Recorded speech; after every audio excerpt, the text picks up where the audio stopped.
My name is Robert Williams. I'm 28 and work in the food and beverage industry. Although I say that, I'm not on-site staff. I go to the office and work in sales promotion. Our department's job is to come up with plans to increase store sales and negotiate with clients. I joined this company right after high school and have been in this department for 10 years now. Most of my peers were college graduates, so it was tough not to fall behind every day with my shallow knowledge. But now, I have many individual tasks and no longer feel inferior. I think I can be trusted to work independently. I always arrive at the company 30 minutes early to start work smoothly. I check today's tasks and sort out the documents that arrived while I was away, placing them on the responsible staff members' desks. This has become my morning routine. Most people arrive about 10 minutes before starting time, so I try to finish these tasks by then. Morning, Robert. Thanks as always, my supervisor and colleague Liam often say to me. But since I'm just trying not to inconvenience myself, I feel a little embarrassed when they thank me. Then my boss, Owen Smith, arrives. Owen is a supervisor 10 years my senior who transferred from another department last year. We've often been paired together since I've been in the sales promotion department longer, but his mood changes depending on the person, and he's not well liked. "Hey, go make coffee," he says grumpily. "Good morning." The usual coffee is okay, right? "I'll go make it." I respond lightly and head to the break room. "Robert, you really can do it without making a nasty face," says Liam, who joins me in the break room. "He's always like that," I reply. "But yesterday, after your proposal was accepted, he dumped a massive amount of miscellaneous tasks on you to finish today. The harassment is terrible," Liam says. "Was that harassment? I thought he was busy and asked me to do it," I answer.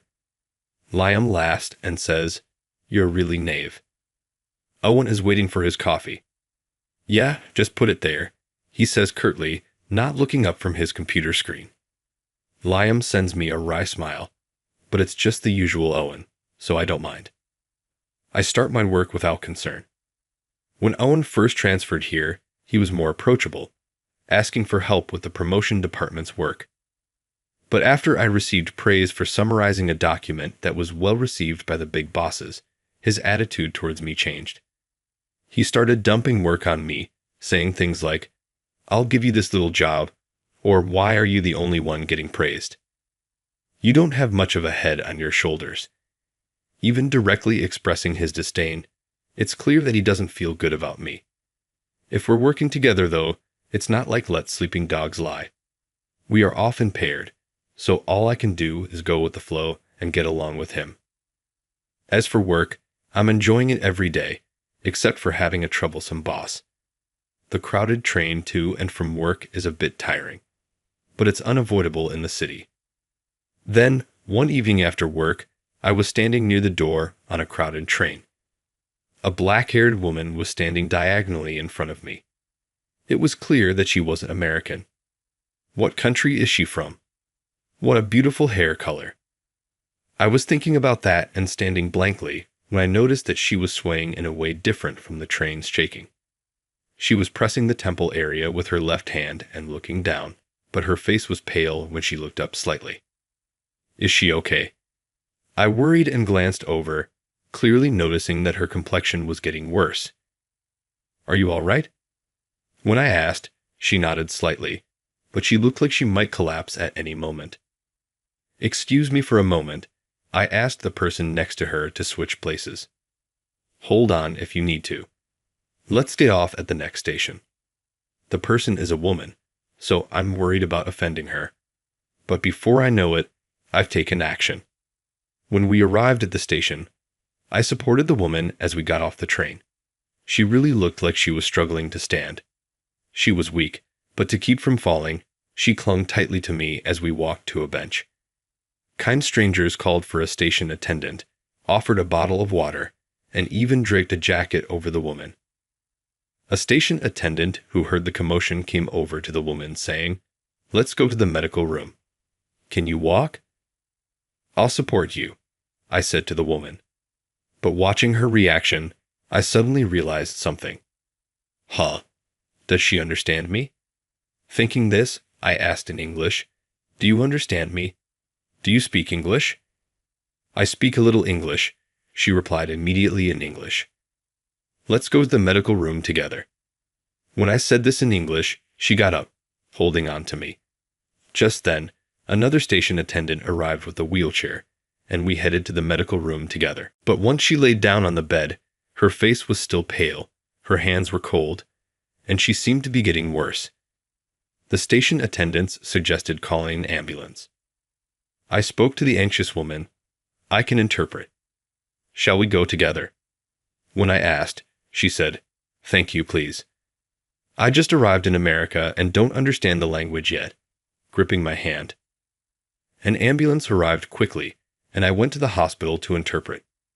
Fortunately, it seemed that stress and anemia were the cause, and she recovered after receiving an IV drip and was allowed to go home. "Thank you so much. I was really saved thanks to you." Her name is Amelia. Seeing her smile, I felt relieved. "No problem. I'm glad you're feeling better. I'm glad I could help you. By the way, Amelia, I thought you might be from Europe based on your accent. Where are you from?" "Germany." I burst into laughter when I heard that Amelia is from Germany. Oh, I'm sorry for laughing. I should have asked you right away. Your language would have been easier to understand. When I replied in German, Amelia exclaimed, "Wow, you understand German." I'm shocked and laughed. "Oh, by the way, Amelia, I'll take you home since I'm worried. Let's take a taxi together." "Thank you so much. I'll take you up on that." And I decided to take her home. In the car, we introduced ourselves briefly and exchanged business cards. "I was really saved because you were there. Let me thank you properly next time." I declined at first, but she insisted, so we made plans for a meal. During the conversation, we both stared at the business cards at the same time, and Amelia spoke first. "You work in the food and beverage industry. Wait, Amelia, your company is that major one."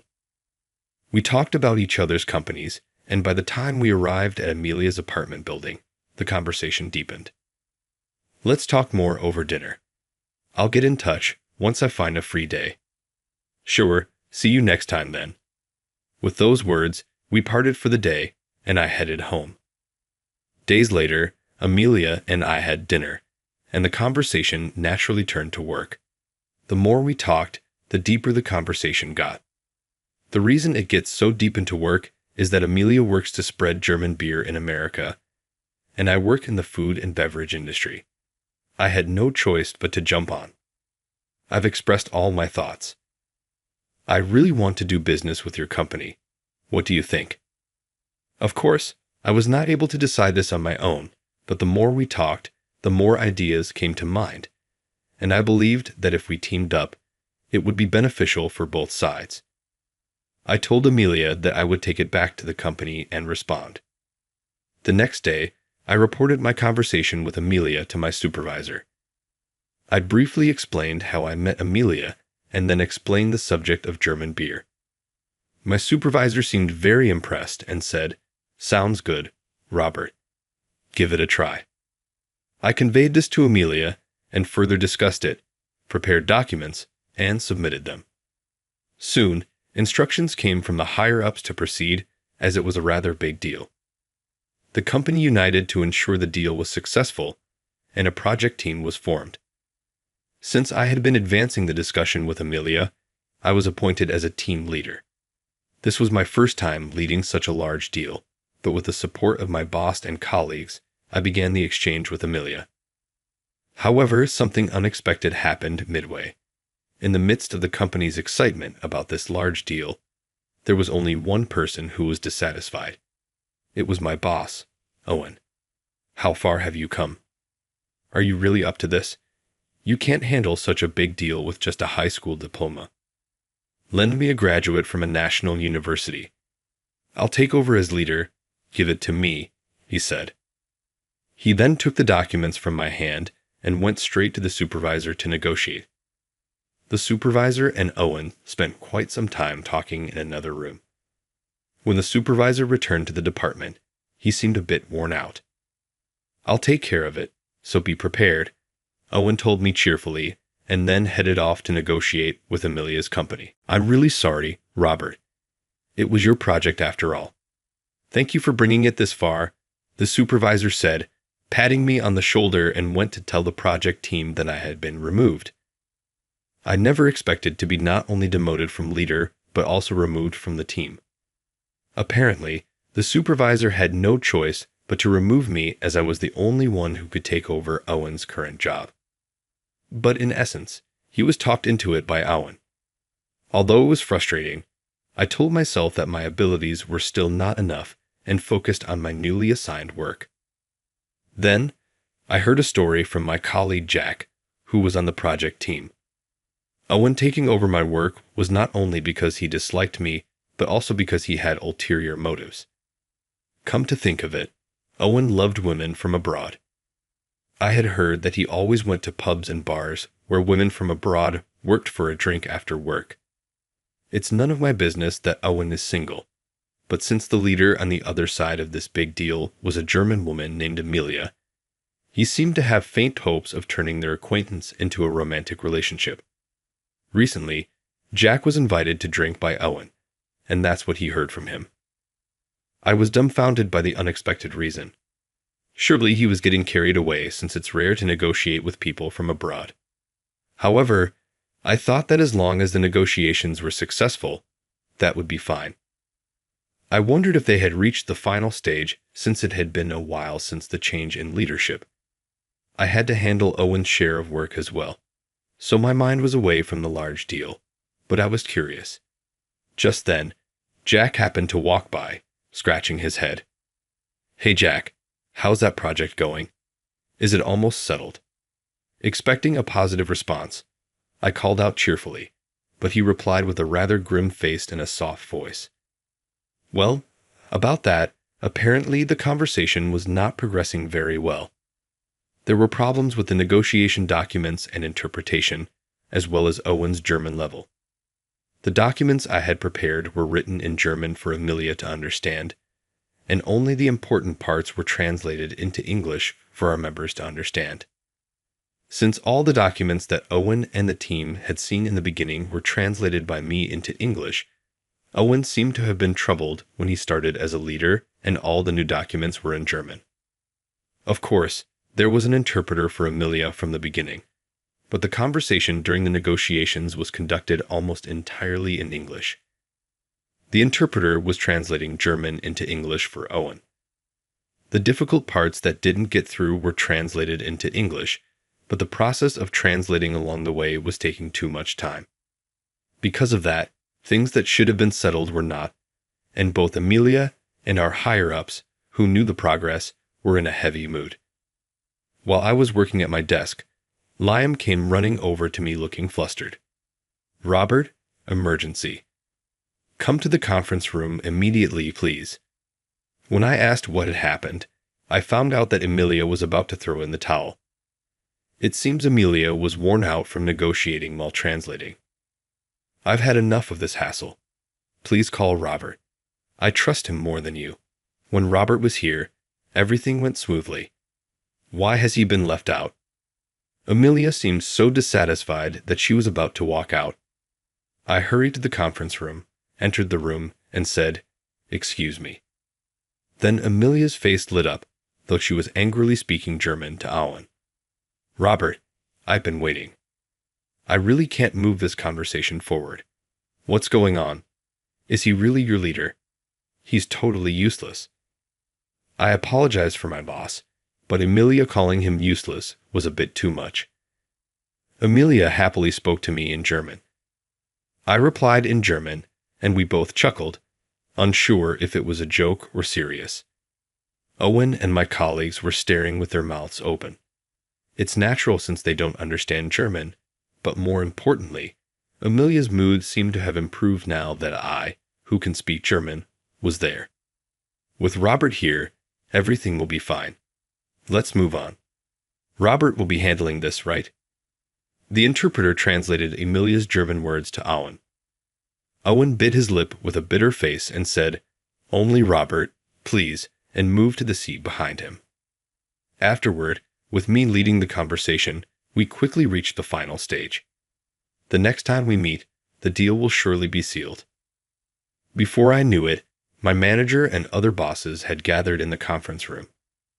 I was thanked by my colleagues and manager, but then Jack asked, "But why do you speak German so fluently?" The truth is, I've been exposed to German since childhood. My father worked at the German branch office after being transferred to Germany. Now he's back here, but visiting Germany during summer and winter breaks has become a tradition. I naturally became interested in German, able to speak simple phrases. Growing up close to Germany, I wanted to study more, so I went to an international high school with a German language department. I considered moving to Germany after college, but even though my father worked abroad, we weren't a wealthy family. Thinking about the expenses for my siblings, I decided to support myself and, against my parents' wishes, gave up on college and chose to work. Everyone seemed to understand when I explained that really having Robert was a lifesaver. "Thank you." I was thanked again, but my manager turned to Owen, who was looking down at the back. "Owen, how were you going to move the conversation forward without understanding German?" The manager seemed somewhat befuddled. "Well, I heard there was an interpreter," Owen mumbled. "The client only speaks German." "Tell us in advance. We didn't even know the documents were all in German." Owen turned to me. "I told you she was German, so I thought you'd understand." Someone chuckled at that. Upon hearing that, Owen clicked his tongue and left the room, looking frustrated. A few months later, the collaboration between German beer and the restaurant was a huge success. The response was greater than expected. Both Amelia's company and ours made substantial sales in celebration. Today, Amelia and I are dining at a fancy restaurant. We were truly meant to meet. Who would have thought it would lead to this from a chance encounter on a train? We laughed and sipped our wine. We've actually been dating for a while now. After she confessed her feelings to me, I was surprised but had feelings for her too, so we started dating. On the way home from the state, we bumped into Owen, Robert, and Amelia. "What are you two doing?" Amelia's arm whined with mine. Owen was speechless. We're dating now." I was a bit embarrassed, but there was no use hiding it. After reporting this, Owen let out a scream of astonishment. The next day, I found out why Owen had made that noise. "Why are you next to Amelia?" "It should have been me." He came to me first thing in the morning and said that, looking frustrated. After closing a business deal, though he felt embarrassed about giving up midway, Owen, who had fallen head over heels for Amelia, went the extra mile to look up some German phrases. It seems he confessed to her, albeit in broken German. However, it seems he was turned down by Amelia. He even declared he was done with his favorite bar and was preparing to attend German language classes. Owen, who had spectacularly crashed and burned, seems to have returned to being a regular at the bar. Not knowing any of this, I felt a bit guilty, but Owen has stopped being as snarky as before since his defeat. The work environment in our department has improved, and my internal evaluation within the company is on the rise. Thanks to that major project, I'm Steven, 28 years old, and I've been with the company for 5 years now. I'm single, and I work in the sales department, handling office tasks. 2 years ago, I was promoted to a senior position, which means I'm often swamped with work. My subordinates are all contract employees, so they can't work overtime. That leaves the extra workload to me. As a result, I'm always busy, and the only time I can leave work on time is during the first few days of the month. Otherwise, overtime is a must. There have even been times, especially at the end of the month or quarter, when I've had to pull all-nighters. I live in a rental apartment about an hour away from the downtown office in the suburbs. I chose this place because I prefer waking up to the sound of birds chirping rather than the noise of cars. It was a choice I made, prioritizing my living environment over convenience. Still, there are times, especially after a long day, when I wish I could get home quicker. Today was one of those late nights. It took me an hour just to get to the nearest station. The streets were almost empty at this hour, but I noticed a couple arguing among the sparse crowd. The woman broke free from the man gripping her bag and ran away, with the man seemingly chasing after her. I watched them absent-mindedly, thinking they were probably having a heated quarrel. Not in the mood to cook, I stopped by my usual supermarket and grabbed a discounted deli and a half-priced beer. As I walked home from the bright station square, the street lamps' white lights felt like runway lights guiding me home. I pushed my exhausted body forward, but suddenly, I noticed a woman staggering ahead of me. She was walking unsteadily, and I wondered if she was drunk. I hesitated between keeping my distance and overtaking her, but she was moving so slowly that I decided to pass by. As I got closer, I noticed her appearance. She was stumbling, dragging her left foot, and her clothes were covered in mud, especially on the left side. Her shoulder-length hair was disheveled, and she was barefoot. It was a bizarre sight. I thought about saying something, but before I could, she collapsed to her knees. Startled, I instinctively caught her as she fell and called out, "Are you okay?" She seemed unconscious, but she was breathing. I couldn't just leave her there, but I also knew I shouldn't move her. Unsure of what to do, I called out for help. "Is anyone there? Someone, please. We need an ambulance." Despite the late hour, a few residents who heard my voice came out, looking on with curious faces. A woman in her nightwear approached me and asked if the woman was my girlfriend. "No, I don't know her." She was walking ahead of me and suddenly collapsed. "Can someone please call an ambulance?" I said. A man, who seemed to be the woman's husband, said he would make the call and went back inside. Meanwhile, the woman who had approached me kept staring. "Aren't you the guy who always buys half-price Dellas at the supermarket?" she asked. Yes, that's me. I bought one today too. I'm single, so," I replied, feeling a bit awkward. As we were talking, I heard the sound of a siren in the distance. The ambulance arrived quickly, and the paramedics assessed the woman's condition before taking her into the ambulance. Then, one of the paramedics asked if there was anyone who could accompany her to the hospital. Everyone looked at me. Me? Really? I thought, but I was the only one who could explain the situation, so I got into the ambulance and ended up going to the hospital with her. When we arrived, I explained the situation to the doctor. The woman had nothing to identify her, and they asked me if I knew who she was. I had no idea. We had no choice but to wait until she regained consciousness. The doctor said her condition wasn't life-threatening, but her left leg seemed fractured. There wasn't much reason for me to stay, but the police would get involved later, and I'd be questioned again. So I left my contact information and decided to go home. Since I was far from home, I called a taxi, which turned out to be a costly expense. When I finally got home and changed, a wave of fatigue hit me. Knowing I had work the next day, I heated up some deli food, took a shower, opened a beer, and ate quickly before getting into bed. Just as I was about to relax, the phone rang. It was the police. I'd explained the situation to them, just as I had at the hospital, saying I didn't know the woman or her identity. They understood for now, but said they'd contact me again later. By the time I hung up, it was past 2 a.m. What a long day. I forced my eyes shut, trying to sleep, but I could hardly rest. The next day, I miraculously found a seat on the train to work and managed to get a little sleep. It was a relief. Blending into the usual crowd, I headed to work. The day seemed like any other, as if yesterday's incident had never happened.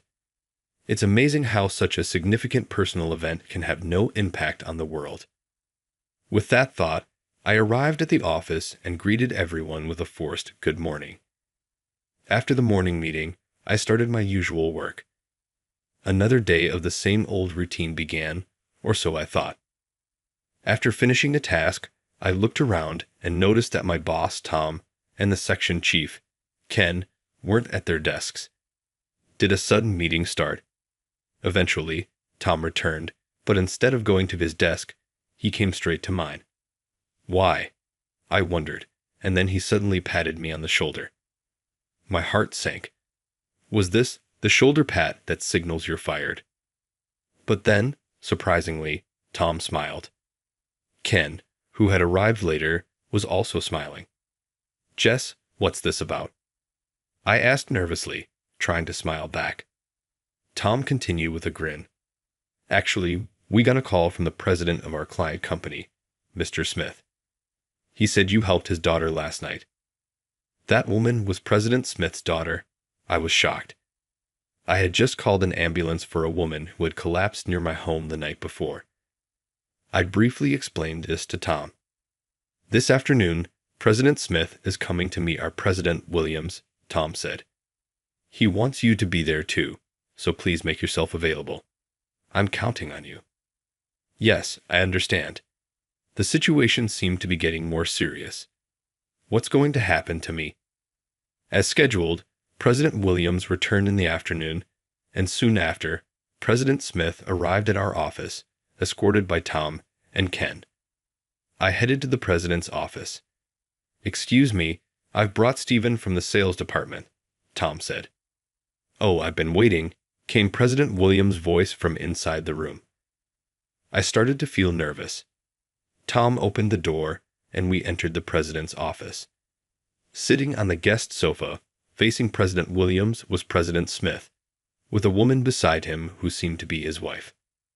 Sorry to keep you waiting. This is Stephen, the chief of our sales department. President Williams introduced me. Nice to meet you. I'm Stephen, I said, trying to sound confident.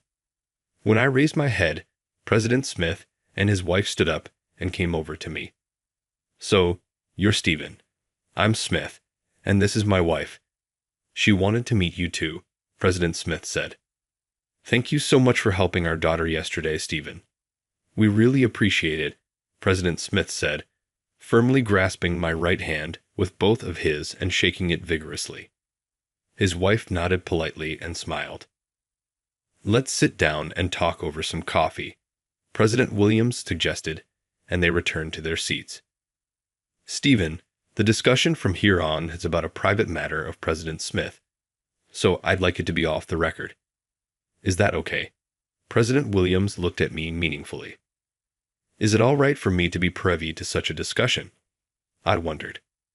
President Smith continued, I went to the police today about yesterday's incident, and they said we needed your cooperation. So I have the approval of our president here. Understood. If I can help, I'm at your service, I replied.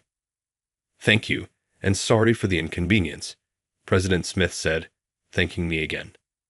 Shortly after the secretary brought in coffee, she left, and I waited nervously for President Smith to start talking. After taking a sip of his coffee, he began, Actually, my daughter Stella is a 21-year-old university student. Recently, she started experiencing stalking. I was shocked by this unexpected revelation. I remembered seeing Stella yesterday. Our home is in the suburbs, and her university is in this city. It turns out President Smith's home was quite close to mine. She's in her third year now and has been busy with late-night returns due to being on the festival committee, President Smith continued, sighing as he took another sip of coffee. She hasn't been coming home for a few days. We checked with all her close friends and relatives, but she was nowhere to be found. We were about to file a missing person report with the police yesterday if she didn't return. President Smith placed his hand on his wife's shoulder. Then, yesterday, we got a call from Central Hospital saying that our daughter was brought in by ambulance. We rushed to the hospital immediately. When we got there, she was asleep under anesthesia. Seeing her in bandages and in pain, I couldn't stop my tears. President Smith wiped his eyes, and his wife also brought out a handkerchief. After calming down, he said, Her doctor at the hospital showed us your business card, Stephen, and told us you were the one who helped our daughter and brought her to the hospital. Seeing it was an employee from your company, I was surprised. I had to call your president first thing this morning to talk about you. I just had to express my gratitude in person. My daughter also wants to thank you. President Williams, who was also present, looked at me. That's the situation, Stephen. As a company and personally, I owe a debt to President Smith. I want you to help him out as much as you can. I'm asking you to. The president then looked at Tom and Ken and said, I'd like to assign Stephen exclusively to this matter for a while. Can anyone in the sales department take over his current tasks? Tom and Ken exchanged glances before Tom answered, Stephen's current duties involve compiling sales figures from the sales department, organizing reports, and creating monthly and quarterly sales strategy documents based on the analysis. Unfortunately, there's no one else but Stephen who can handle these tasks. I see, the president said. So you both have experience with these tasks from your time as chiefs? He asked Tom with a smile. Well, in my time, we didn't have computers, Tom replied. That's right. Ken was the chief until 2 years ago, so he should be more than capable, he added. That's true, but I'm already swamped with my current role as section chief, Ken said, sounding desperate. I see, the president said. Then it's a presidential order. From today, Stephen will be appointed as the chief secretary to the president. I will be his direct superior. Tom and Ken, please take over Stephen's current tasks. President Williams looked at me and said, I'm sorry for the sudden change, Stephen. You're free to come to the office or work from home. I'll take responsibility for your actions. Thank you in advance. Yes, I accept with gratitude. I responded, still unsure of what was happening, but determined to manage somehow. President Smith spoke up again. I'm sorry for involving our company in my family's problems. What are you saying? It's like a child doing a favor for a parent who has been kind to them. Don't worry about it, President Williams replied. Thank you so much, President Smith said, shaking hands firmly with President Williams. Tom and Ken stood by, looking dejected. Ken, I'm sorry. I apologized in my mind. The story of me saving the daughter of President Williams spread throughout the company, and I was treated like a hero. As an afterthought, Tom and Ken, who took over my tasks, were surprised by the workload and reevaluated my abilities, leading to a significant increase in their respect for me. As the newly appointed chief secretary, a position that hadn't previously existed, I naturally had no specific duties. I used my free time to visit Stella at the hospital. The first visit was nerve-wracking. I wasn't sure what to talk about with a young woman, especially one who's a university student. I checked the nameplate on the hospital room and knocked. This is the president's daughter, I thought, noticing the private room. Come in, a voice replied. Excuse me, I said as I entered. It was the lady's voice I heard. I introduced myself. My name is Stephen from Company ABC. Today, I've come to visit Miss Stella. Oh my, Stella, this is Stephen, your benefactor. The lady introduced me to her daughter. Oh no, I'm embarrassed to be seen like this. I heard Stella voice from behind a curtain. Her voice sounded lovely. What are you saying? Come on, please sit here, the lady said, opening the curtain and offering me a chair. Good afternoon. I'm sorry I couldn't come to greet you sooner. I said hello, and when I looked up, I noticed only her eyes were visible above the blanket. What's with that attitude? It's rude, the lady chided her. Stella then slowly revealed her face from under the blanket. Hello, Stephen. I'm Stella. Thank you so much for helping me when I collapsed the other day. I'm sorry for causing you so much trouble, she said, sitting up halfway in bed to greet me. This was my first good look at Stella. That night, it was dark, and she was dirty, so I didn't remember her well. But in the light, she was stunning, with big round eyes and semi-long hair tied back in a braid, likely because she was in the hospital. She looked like a high school student. I was so captivated by her beauty that I stared blankly. "Stephen, is something the matter?" the lady asked, noticing my lack of reaction.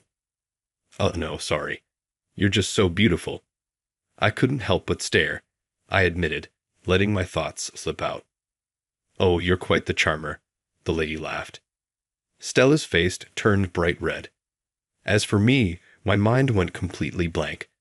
The visit started a bit awkwardly, but thanks to the lady's kindness, we soon enjoyed a pleasant conversation. Stella had been scared and agitated right after being hospitalized, but she seemed much calmer now. My visit was allowed because she had regained her composure. During our talk, I found out that Stella attended my alma mater, which was a pleasant surprise and led to a lively discussion. When it was time to leave, Stella asked, "Stephen, will you come again? You will visit me, won't you?" Stella's mother escorted me to the door. Since her hospitalization, Stella has been so withdrawn, not responding to anyone. But seeing her laugh and talk so much today was a first. "Could you please visit again?" she asked. "Of course. Stella is my junior at university after all. I will definitely visit again. Please take care," I replied. Later, the police contacted me with several inquiries. They asked if I had noticed any suspicious individuals nearby. That reminded me of the couple arguing at the station, which I mentioned to them. The officers seemed interested, suggesting the couple might be related to the case. According to the police, Stella dreaded being stalked on her way home, so she stayed at an internet cafe. Exhausted and feeling helpless, she decided to return home. On the train, she encountered her stalker and fled from the station, but the stalker pursued her. Panicked, she ran into a dark area and wildly dashed through a field's bushes. Eventually, she fell into an irrigation channel and injured herself, losing her bag in the process. The irrigation channel provided a hiding spot, allowing her to escape. After hiding for a while, she thought it was safe to return home. Disoriented and in pain from her injuries, she walked aimlessly until she lost consciousness. Fortunately, Stella's recovery went well, and she was soon able to leave the hospital for home care. This meant my next visit would be to her house. Her home was the residence of Mr. Smith, the president of the company. When I offered to visit, I was invited to dinner instead. The prospect of visiting her home felt far more daunting than going to the hospital, but with determination, I went. "Welcome. We've prepared dinner for you, so please stay and eat with us," the lady of the house greeted me with a smile. "Thank you for having me. I'll gladly accept your kind offer today," I replied, comforted by her warmth. The president's house was impressively large and overwhelming. I was led to a spacious living room with hardwood floors, which seemed to be the heart of the house. Stella appeared in a wheelchair. "It's been a while," she greeted. "Stella, I'm sorry for not visiting sooner," I apologized. She had returned to her semi-long hairstyle, which I thought suited her age better and looked quite cute. President Smith was at home and emerged from the back. "Hi, Stephen. Thanks for coming on your day off." "Oh, President Smith, thank you for inviting me to dinner today." "I will take you at your word," I said. "Well, it's my wife's cooking, so please enjoy. And since it's a day off and we're informal, please don't call me President. It doesn't feel like a break," he requested. "Then how should I address you?" I wondered aloud. "Well, Dad would be nice," he jokingly hinted, his face turning red. "No, that's a bit much. How about Kevin?" I suggested. "Well, that seems appropriate," he said, though he looked slightly disappointed. The dinner prepared by his wife was delicious. "How do you like it? Is it to your taste?" she asked. Everything was going great. The vegetable and chicken stew was exceptional. As a single guy, my meals are usually pretty dismal, so I couldn't help but feel envious of Kevin. "I've got to say, this is delicious," I complimented. "Oh, that's nice to hear," she replied, puffing her cheeks in mock annoyance. "Neither my husband nor daughter ever say it's good. The vegetables are amazing, aren't they? My cousin grows them just over there, Kevin chimed in, slightly tipsy from his beer. I used to play at my aunt's place as a kid. It was always fun. Stella smiled too, clearly enjoying the meal. Sitting there with this happy family made me think about how special family really is. I need to find a wife soon, I blurted out, perhaps a bit too drunk. An awkward silence followed. Stella suddenly froze at my remark. Well, Stephen, let's have another drink. How about some wine I received recently? Kevin suggested, quickly changing the subject. After finishing his beer, he offered me more. I enjoy drinking, but I didn't want to overdo it. Dad, don't drink too much. Stephen has work, so let's keep it moderate, Stella cautioned.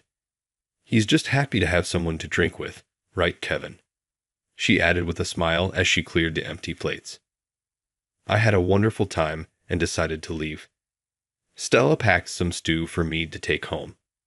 Feeling angry at the stalker who threatened this happy home, I wanted to protect their happiness. The investigation into the stalker was proving difficult, with little information and no leads. Later, the police informed us that Stella's bag had been found. I accompanied her to the station, where it was confirmed to be hers. According to the police, there were bloodstains on the brand logo's metal part, but the blood wasn't Stella. It was likely the perpetrator's. It seemed the stalker had injured his hand. Looking at the bag, I thought, if someone got cut by this mark, it must be a deep wound. One day at my usual supermarket, I ran into the cashier lady busy cleaning. "Oh, Stephen, here for the half-price stickers again," she asked. Since that incident, I had become friendly with her. Today's target is the croquettes. They had a potato sale last week, so there should be some leftover croquettes coming out today, I replied. She grinned and gave me a thumbs up. After chatting for a bit, I browsed through the deli section. I was torn between croquettes and fried chicken. As I was deciding, I heard a tuck sound from behind and saw a man reaching for the fried chicken. Sorry, I hastily moved aside. The man, looking rather unfriendly, glanced at me, grabbed the deli, and walked away. That's when I noticed a significant scar on the back of his hand. Could that scar be from Stella Bag's clasp? I wondered. After he paid at the cashier lady's register and left, I asked her, "Did you see that man's hand injury?" "Oh yes, I've seen him around quite often. He used to have a bandage on his hand for a while, but not today. He works as a part-time delivery guy for a food service. He's delivered here a few times," she explained. So he could have seen inside homes during deliveries. A piece of the puzzle clicked. I felt a flicker of hope in the dark. I invited Stella to come shopping at the supermarket a few times. Moving with crutches was hard for her, but she seemed to enjoy the rare outings. Her smile was always lovely. After repeating these visits for a few days, the man with the scar finally appeared. I quickly hid and peeked out. "Stella, do you recognize that man?" She clung to my arm. "That's him. That's the man who's been following me," she whispered. I immediately called the police. After explaining the situation, they waited at the supermarket entrance. Stella identified him, and the police apprehended him. He was indeed the stalker. He had fallen in love with Stella at first sight during a delivery to her home and had become increasingly obsessed. At least now Stella was safe. Having regained her freedom, Stella invited me to her school festival. It was nostalgic returning to my alma mater. When introducing me to her friends, she jokingly called me her bodyguard, and her friends spontaneously burst into a Whitney Houston song. I sent my support to these endearing juniors. They would someday experience the bittersweetness of working life. I reported the resolution of the case to President Smith and Williams. President Smith was very grateful. "Stephen, you're exceptionally capable with a strong sense of responsibility and perseverance in achieving goals. I'd love to have someone like you at our company," he praised, making me blush. Oddly enough, President Williams gave me a monetary gift, which I decided to share with Tom and Ken who had covered for me at work. Later, we had a barbecue party at the Smith residence. Throughout the event, President Smith and his wife Stella thanked me repeatedly. Stella was lively and cheerful, entertaining the guests as the party went on. As the evening was winding down, President Smith called me over to his table and offered me a glass of wine. I accepted and listened as he spoke. "I've grown quite fond of you through this incident," he said. "You've helped my wife and Stella. I envy your company's president for having you. I'm considering how we might work together." I was puzzled. "What do you mean?" I asked. Just then, Stella came over, smiling brightly. "Dad, I brought some more drinks," she said. Her smile made all the effort feel worth it. "Stella, can I talk to you for a moment?" President Smith asked. Stella replied, "What is it, Dad?" President Smith said, "I'll get straight to the point. Stephen, I'm wondering if you marry Stella." I accidentally spat out the sake I was sipping. Stella was frozen in shock. "President Smith, that's a pretty heavy joke," I managed to say. "It's no joke," he said. "I wouldn't choose my daughter's partner lightly. After witnessing your actions, I trust you not only with Stella, but also with my business someday." Stella's face turned bright red. "Dad, what are you saying so suddenly?" she stammered. Truthfully, I had feelings for Stella, but accepting such a proposal quickly might seem like I was after her family's wealth. I needed to tell her how I felt. I couldn't bear the thought of our connection ending. I spoke to President Smith. "I'm grateful for your words. I like Stella very much, but accepting this offer lightly would seem disrespectful. I need to be honest with her first." President Smith stared at me intensely, almost overwhelming me. I downed the sake in one gulp and turned to Stella. "Stella, from the moment I met you in that hospital, I fell for you. I'm a simple man, but I want to protect you forever. Will you go out with me? Will you give me your life to cherish? I might make you cry, but I'll never let you suffer." I extended my hand to her, closing my eyes. After what felt like an eternity, her small, warm hand enveloped mine. When I opened my eyes, I saw Stella, tears in her eyes. She jumped into my arms. "You have to take responsibility for making me feel this way," she said. "If you're okay with someone like me, please be with me forever." I'd embraced Stella tightly. Unbeknownst to us, everyone had formed a circle around us, and soon President Smith began clapping. The entire crowd joined in, and applause filled the air. I thought, "What have I done?" And then I fainted. Fast forward a few years, surrounded by well-wishers, Stella and I were at the peak of happiness on our wedding day. I couldn't take my eyes off Stella in her white dress. President Smith, in tears, was comforted by his wife. From now on, I would call them father-in-law and mother-in-law. After that party proposal, I thought I had it all figured out, but the mix of alcohol and nerves made me pass out. I still get teased about it, but I remember every word of my confession. "Stella, do you remember what I said at the party?" I asked. "I forgot," she said with a smile. "Really?" I asked. "So, I want you to say it again. I'll make sure you don't make any mistakes." Stella's smile, today the most beautiful I've ever seen, made me vow to protect her for the rest of my life.